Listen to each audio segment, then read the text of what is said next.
Welcome to another edition of A Voice to the Gentile Church. I'm Jim Wingerter. Across from me is Pastor Roger Diaz, and we're welcoming tonight the International President and Founder of Christian Friends of Israeli Communities, Ms. Sondra Baras. Nice to have you here with us. Thank you. Always. Thank you. And we thought we'd give you a little time to talk about your organization. Okay. Well, Christian Friends of Israeli Communities was founded about 26 years ago, and it was really quite We're unique. not that old yet. Well, I think we are. But, it was incredibly unique at the time because there was no outreach from the communities of Judea and Samaria to the Christian community around the world. And it was actually a Christian idea. Somebody who I had met who said, I at the time was very involved in advocating for the communities in Judea and Samaria, biblical Israel, the so-called settlements, and talking to Jews and talking to a generally very hostile press. And this fellow comes along and he says, you need to be talking to Christians. And I said, oh, really? Like, what's that? I know what Christians are, but it didn't occur to any of us. And as a result of that conversation, Christian Friends of Israeli Communities was born. Right. And we've been reaching out to, well, I don't know which side we're reaching, because the Christians are reaching out to us, and we as Jews in Judea and Samaria are reaching out to Christians and actually developing amazing relationships and friendships in support of Israel. But what is unique about it is it's not just Israel, it is the heart of biblical Israel, Judea and Samaria. Right. The behind the green line territory is the real biblical heartland. Absolutely. Yeah. Absolutely. And, we've always had, unfortunately, a much greater share of challenges and threats than the rest of Israel. Although right now we're in a situation where Israel is being threatened on all sides. But one of the things that we've had to deal with more than any other part of Israel is that accusations of occupation and attempts to delegitimize the Jewish connection to Judea and Samaria by calling it occupied territory, West Bank. And so what we are doing, and why I think Christians are so vital to this effort, because the foundation of our connection to the land of Israel is biblical. Now, there's also legal issues and there's historical issues, and all of that is very important, but the foundation is biblical. And what better way to create a groundswell of support for Israel and for our presence in Israel than Jews and Christians coming together, Jews and Christians who both read the Bible and take it seriously, and so that's where we are today.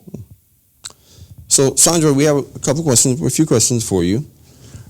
This is an exciting time for you to be here, of course, with what's happening in Israel. And a difficult time also because just yesterday, 21 soldiers died in Gaza. So the first question has to do with Christians. You have a lot of contact with Christians around the world, right? Yes. How, in general, are Christians reacting to October 7th? Well, I have to qualify my statement by saying the people that I am in touch with in the Christian world are very pro-Israel, and have been for a long time. I don't have to convince them of the justice of Israel's cause. And so when I talk about these Christians, the people I'm in touch with, overwhelming support. In fact, I'm getting, I have some very dear friends in Holland, for example, that over the past couple months have sent me photographs, on WhatsApp of them participating in demonstrations in Holland for Israel or countering pro-Hamas and pro-Palestinian demonstrations. I've received pictures from people in England doing the same. I had a very interesting conversation at the very beginning of this whole war with someone in England who had been involved in trying to organize a prayer walk in London in support of Israel, and the police forced them to cancel it because they said they could not protect them. So, these are, and I know here in the United States, there was that huge rally in Washington, D.C., which of course was a Jewish event and overwhelmingly Jewish in its participation. But I know there were also Christians who went out of their way, even though it was really a Jewish event, but they wanted to stand with the Jews and stand with Israel. We saw and, that, yeah. And, I had feedback from some of my friends who were there too. So a tremendous support, and it's not easy to support Israel today. No, absolutely not. So in regards to Christians, so your exposure to Christians or Christianity is a very pro-Zion, pro-Israel, not an anti-Semitic type Christianity, because that is out there. So you don't have a sense on a broader scale how, when you hear from Christians in your organization, are they sharing with you that more Christians are getting involved or more Christians are questioning about this? Because that's what we're experiencing. We're experiencing here people on the periphery of the ministry that are putting questions about Israel. We've had a lot of people come and just want to throw money at Israel, and they use us as, they want to just give. So would you agree that perhaps on a broad scale there's a heightened Christian awareness and wantingness to be involved? I don't know. I just don't know enough about that, because the people that I'm talking to are, what they're talking about either is the support that they and their immediate circles are feeling, and they're also sharing with us their huge concern for anti-Semitism in their communities, and that's something that is very, very frightening to them. And what I am seeing is Christians who are getting involved to try to protect their local Jewish friends against the attacks and against, especially on campuses. I don't know. I'm very encouraged by what you're saying. That sounds wonderful. So, not a scripted question, but anti-Semitism is on the rise on a global scale, of course, in places that you wouldn't expect anti-Semitism. So anti-Semitism here in this country, it's been present since the Nazis. It's never gone anywhere. It's been here. And it seems to be manifesting in a different form in terms of academia. How do you feel about that academia in this country seems to be very anti-Israel? Well, I find it personally extremely distressing. I studied both for my undergraduate degree and my law degree after, my BA at Columbia University. And I was there in the 70s. Oh, okay. And at Columbia at that time, there were a lot of Jewish students, and it was a campus where Jews felt incredibly at home. Right. We had Jewish activities. We would have, there was a Jewish center there on campus. We would have Friday night services and Shabbat meals together. And it was just a wonderful place. We walked around dressed like Jews, women in modest dress, men had kippot on. It's where my husband and I met. So both of us went to Columbia, and we have such warm feelings of our time there. And actually, I have a whole group of friends in Israel. We've all made Aliyah. We were all very Zionist. I actually ran the Zionist organization at Columbia University for a year. How about that? And put on, Israel events, and it was advertised all over campus, and people came, and we had Israeli dancing, and it was just great. To now see what is going on in Columbia is heartbreaking. Yes. And we just, and I've written letters as an alumna. I've written letters to the president, and I've written letters to the board of trustees, as have all our friends. And the responses that I'm getting from them, they are responding to my letters. The responses make me ill, because it's not just what we're reading about, the fact that students are feeling physically threatened, and it's not safe, and all kinds of other things. But I wrote a letter very strongly voicing my opposition and demanding that they make a very strong statement against the terrorism of Hamas on October 7th. And the answer I got back is we have to be equally sensitive to the feelings of both the Palestinian and pro-Israel, the Jewish students. And when I see something like that, I have to rip it up and throw it in the garbage. Astonishing. That's amazing. That's why it's important for us to host you in this program and to bring to light the real on-the-ground experiences that you're facing, because Americans, when we see a crisis situation, we have to sit down with little Johnny and little Susie and make amicable, and it doesn't work that way. No. I wish it did, but it doesn't. I have another question for you. My trips to Israel, I'm always amazed that there are Israeli Arabs throughout the land, especially in the Galilee, on the coast, coming southwards towards Tel Aviv. How are they reacting to October 7th? So, first of all, what we are not seeing, we are not seeing the kind of terrible riots and violence that we saw a couple of years ago in the mixed cities. You know, the cities like Haifa, Lod, Akko, these are cities where Arabs and Jews live side by side. And there was one of the events, one of the attacks of Hamas against Israel a couple years ago spewed this terrible riots that were going on in those cities. So we're not seeing that today, and that's encouraging. Okay. I don't really know what your average Arab feels inside, but what we are seeing are very courageous Israeli Arabs who are standing up for Israel in a very, very bold way.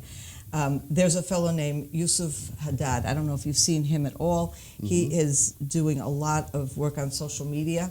He's an Israeli Arab of a Christian background, mm-hmm. incredibly pro-Israel, and really putting that message out. We are also seeing, if you look at the soldiers that are fighting in this war, including, unfortunately, some of the soldiers who have fallen By the way, battle. one of the names that were listed as one of the combatants that were killed was certainly an Arab name. Yes, we've seen Arab names. A lot of Druze, unfortunately. A lot of Druze have been killed here, but there's also some Arabs. I think the name you're talking about was a Bedouin Arab. Yeah. Now, your average Muslim Arab is exempted from army. We see many Bedouin and many Druze serving in the IDF. Right. They separate themselves from the rest of the Arab community. But now more and more Arabs, they're also policemen. They're also in some parts of the army, and we have to encourage that. One more question. Maybe.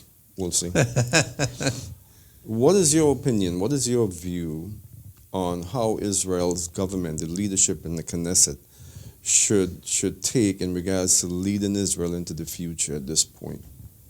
Okay, well, it's no secret that when we went into this war, it was on the heels of a very fractious time in Israeli society. The government that now governs Israel is a very right-wing government, which on the one hand, I'm quite aligned ideologically with the right, and I'm happy with that. But on the other hand, this government made a lot of mistakes and managed to alienate too many people in Israel, even those who agreed with their ideology. And also on the left, we had some extremists who were trying to undermine the government. And so there was protests and counter-protests, and it was a very bitter atmosphere, especially over the summer months. And it's very possible that as a result of that deep division that was being expressed, that the Hamas felt that this was an ideal time to attack, that they believed that Israel was so fractious that we would not pull together. But of course, they made a huge, huge mistake on that, because we, as Jews, are very good at arguing. We yell and scream over nothing, and then we hug and make up. That's just how we are. I noticed. Yes? So here, suddenly we're attacked in the most vicious way. People are most vicious. Unbelievable. Unquestionably vicious. And barbaric. Barbaric. And so the whole country pulls together. The 120%, response to calls up. In other words, people who were not called up went to the army and says, "You got to take me." 350,000 reserve soldiers are called up on the one day. And if you look at the units today, they're all, every military unit, they're fighting like brothers, shoulder to shoulder, and they're from the right and from the left and from the center. And they're religious and they're secular and they're traditional. And sometimes when they have downtimes, they're arguing vocally about, politics, but they are all fighting shoulder to shoulder. Mm-hmm. And I can tell you also on this issue from my own, unfortunately, very tragic experience, couple weeks ago, my nephew was killed in Gaza in battle. Your sisters? My brother's son. Okay. And of course, there's the Shiva, the mourning period, where people Yes. came, and I can't tell. There was so many people who came; it was unbelievable. And the most meaningful visitors for my brother and sister-in-law, for sure, were the soldiers. Soldiers who had served with my nephew in his regular army service, soldiers who served with him just now in his reserve duty since October 7th, his commanders, all kinds of people. And you could see as they came how different they are. They came from different walks of life. Mm-hmm. And there was one fellow who was actually the sergeant in their platoon who spoke at the funeral. And he said as follows, he says, I am a secular fellow from Tel Aviv. Amichai is a religious fellow from Karnei Shomron in Samaria. We didn't agree on a lot, but we were best friends. And we had the deepest of conversations. And he shared his faith. And I shared my views. And we argued back and forth. And we loved one another. And that is the message that is coming out from all over the country, from the grassroots, from the volunteers who are doing whatever they can to help. Doesn't matter what your ideologies are. We are one people, and we are brothers and sisters. And so if you're asking me about where Israel's leaders need to be, Israel's leaders need to draw from the messages that are coming in from the grassroots. Right. We have to stop the stupid political infighting and bickering and get rid of these egos, because too many of our political leaders have become more committed to advancing their own egotistical interests. Israeli man has egos. And sometimes women. And we have to get rid of the hostile discourse, and we can argue and argue passionately, but with respect for one another. And there's no question that on almost all the issues, overwhelming majority of the of the country agrees. I'll give you an example. Everyone's saying what's going to be. The Americans are pressuring Israel to put forward a solution for after Gaza, and they're very eager for us to say, we want a two-state solution. Well, I had to tell you something. Israel does not want a two-state solution. No. Good. Nobody. Maybe a few people on a very fringe left wing. Most of the communities at the edge there, the ones that were attacked on October 7th, the ones on bordering Gaza, right. Those are traditionally very left-wing communities. Right. You see a fellow who was from Kibbutz Be'eri that lost, I think, something like a quarter of their people in this attack. Yes. And he looks, and Be'eri is bordering Gaza, and you know what he says? He says, I want to look out of my front yard, and I want to look across to Gaza, and all I want to see is the sea. Yeah. Yes. Yeah, that's impactful. That's right. impactful, and that's what's going on. And so we just have to hope and pray that our leaders figure out a way to communicate with one another and do what the people want. So Jeremy Gimpel went to the kibbutz to see what life was like now. Mm-hmm. And they had a sign up that said, remember what Amalek did to you. And he was shocked because they were a very liberal kibbutz. Yeah, I mean, but you know what it is? We have different visions on different kinds of things. But if anything was proven to us in October 7th is that there's a huge consensus. We love our land, we love our people, and we are proud to be Jews. We really love to see the solidarity that now Yes. exists in Israel. It's tremendous. Yes. It's a beautiful thing, and it solidifies Israel. It makes Israel strong. Mm-hmm. And like you said, which we agree, and we've talked about this before, I think the enemies of Israel really anticipated that their attack would have driven a deeper wedge and be more divisive to Israel, and they're shocked because Israel has coalesced. Unlike I think in the modern history of Israel, nothing like this has happened before, and not even in the 6-Day War. This is so powerful, and so this is tremendously positive. We can't help but rejoice in that. So last March we went down to the Negev, and we stayed in a kibbutz not far away from the Gaza border, and I got to tell you, I felt a little intimidated about being down there. But of course, we saw nothing. What I did see and what I did realize is that yes, the communities down there were very, very liberal, and people that lived in the community didn't carry weapons. Our tour guide, Mickey Barneda, he had his weapon on him and the bus drivers, but I didn't see more or less anyone else carrying weapons. So you think that's going to change?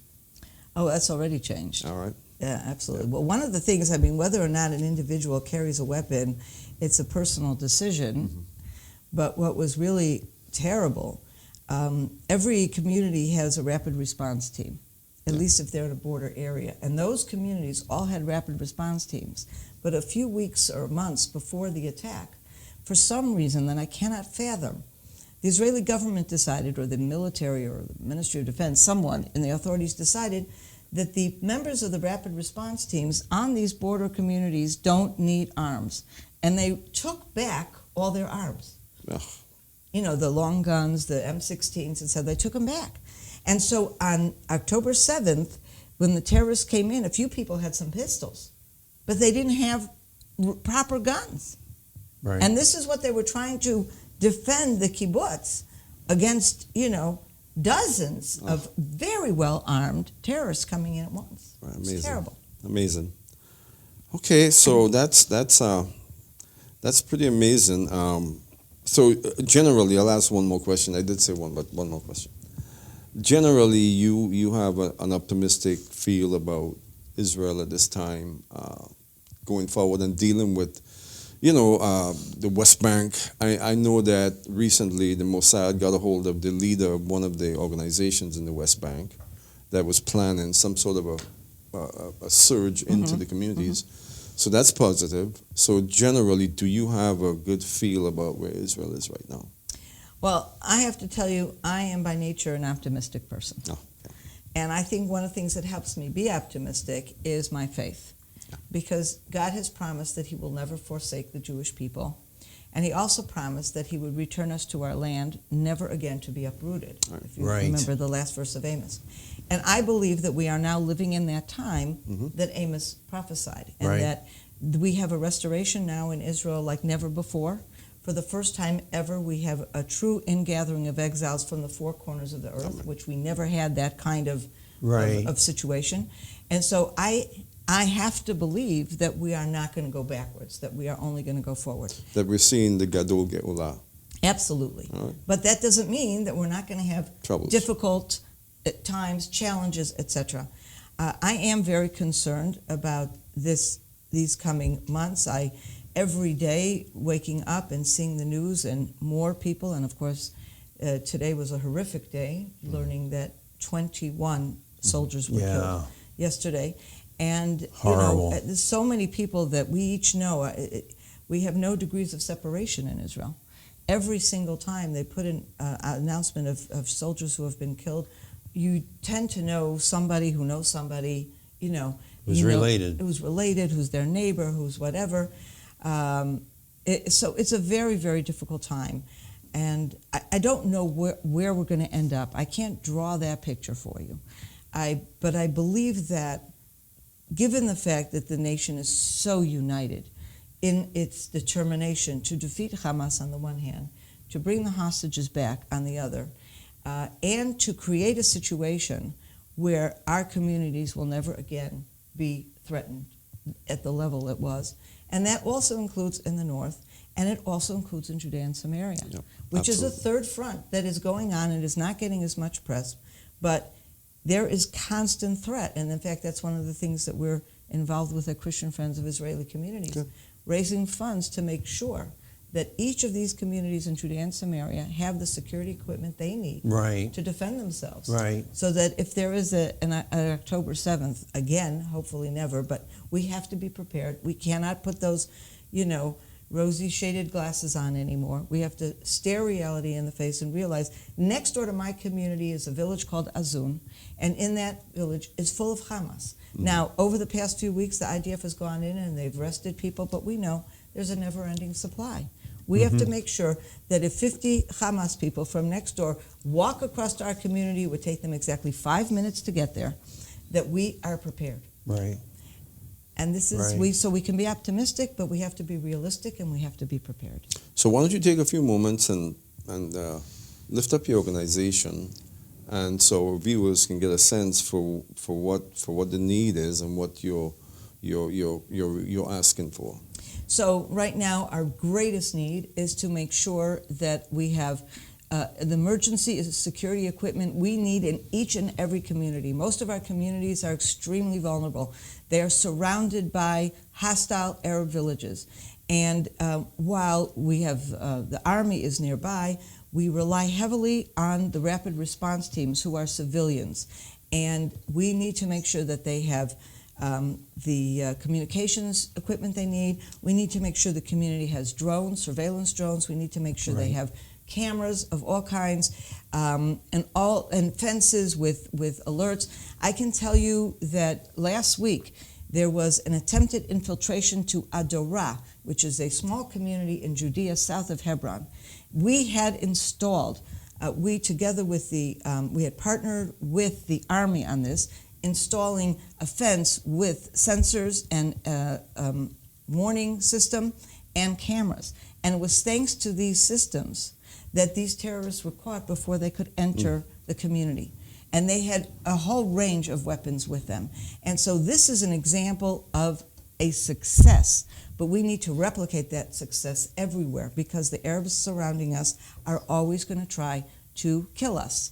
And that's a very important thing. And also emergency medical equipment, to make sure if there is an attack, if somebody is injured, or just regular civilian things like there's a car accident or something, we need to make sure that we have proper medical equipment for the emergencies available in the communities. And so we're also working on setting up some of those medical centers as well. And finally, one of the things we're also working on right now, as I mentioned, 350,000 young men were drafted into the IDF on October 7th. Most of them are still in the IDF, which means they have left wives and children at home, and these families are having a very hard time, especially in Judea and Samaria, where we tend to have large families. Can you imagine a young woman, 28, 30 years old, alone at home with her 5 little kids under the age of 8 and dealing with this all this time? So we've been doing things like, for example, we've raised money to provide Shabbat boxes. We go into a community, all the women whose husbands are drafted, and we bring them a catered Shabbat meal. Right. They don't have to do anything that weekend. They get a little bit of a break. They can put up their feet a little bit, these women. And it's just one way for us to be able to say, you're going through a hard time, Israel's going through a hard time, but there are Christian friends out there who care about you, even to this small detail. They're going to make sure you have one Shabbat off, or you don't have to cook. So these are the things that we're working on, and thank God we have Christian friends, and I want to invite any one of you out there who wants to join our efforts. I would really appreciate it. Excellent. So on that note, Sondra has a website, CFOIC.com, CFOIC.com, an abbreviation for Christian Friends of Israeli Communities.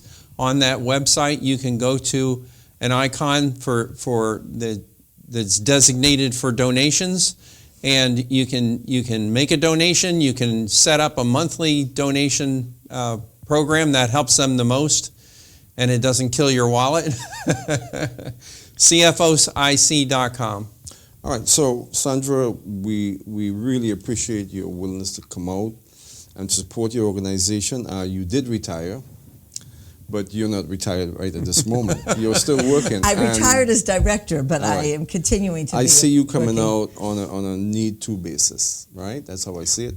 Well, I'm involved on a regular basis with the organization, but this is in a much more relaxed way. This is a critical time. Yes, So we pray that you will go with God's speed, and that God will bless you wherever you go and give you favor. Thank you. And cause you to prosper, and that CFOIC will continue to prosper. So Jim, why don't you close this off? Sure. If these questions and answers and this whole discussion has provoked questions in your thinking, you are welcome to share those questions with us. You can do so easiest by emailing us at voice@buildupzion.org. Again, voice@buildupzion.org. And until next week, Shalom.